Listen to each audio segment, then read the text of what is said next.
David and Goliath. Or should I say, Bruce and Chuck. I was believe a junior in high school or maybe a senior in high school. I can't remember. I think I was a senior in high school. So back in about 1977 time frame, maybe I was a junior. I think I was a senior though. But there was I'm from Weber High, and we had to wrestle a team from Layton High School, and they had on their team this guy, and his name was Chuck Ian, and he was about 270 pounds at the time. And this is a fun experience because I had a really good fireman's takedown. I was a good wrestler, but I had a good fireman's takedown. And it was my senior year. I had cancer, so I wasn't wrestling my 185-pound weight. Another boy, I was to wrestle this giant guy named Chuck, and he was, like I say, he was a junior in high school, probably, I don't know, maybe 6'3", 4, 5. I don't know what he was, but he was 270 pounds. He was gigantic, and they decided to have me wrestle heavyweight that night. Well, I believe my arm had been stitched up because I had cancer on that arm, and I'd been through at least my first surgery. So Coach Webb said to me, you go, take this guy down, let him up, take him down, let him up, take him down, let him up. That's the strategy. Because I can take big guys down. I could take any heavyweight down, any big guy down with my fireman's carry. I could take anybody down with it, no problem. I was very skilled with that particular move.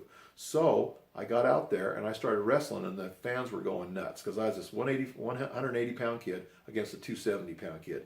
He was a giant, and I just worked with him, and I'd just roll in and I'd take him on a fireman's carry, and I'd let him up, and the crowd was going nuts. And then we'd get into a referee's position. I remember being on top of him and holding his arms were just gigantic, and he was just a huge person. And they would start, and I just let him go because I couldn't handle the guy. He was huge, gigantic. Anyway, and then I'd work around the ring and work around there, and I'd take him down on fireman's carry and let him up again. And it was driving. See, the Layton kids, the Layton wrestlers thought they were going to win this match for sure.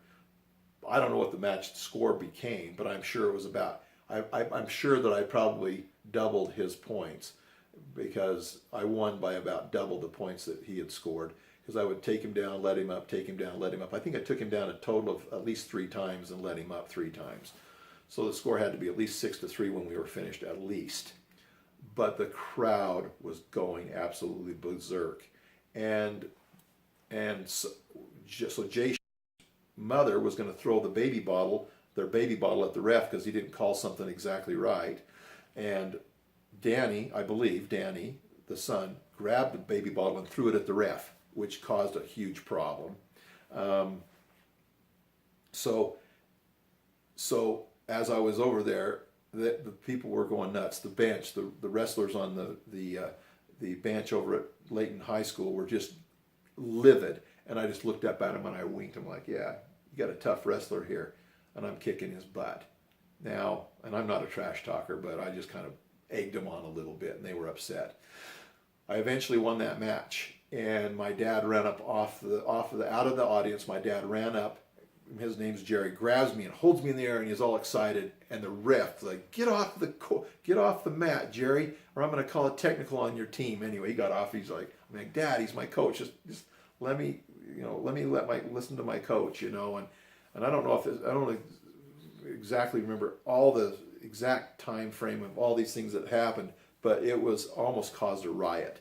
And my dad hugging me at the end of the match almost got us a penalty. But that was my David and Goliath story.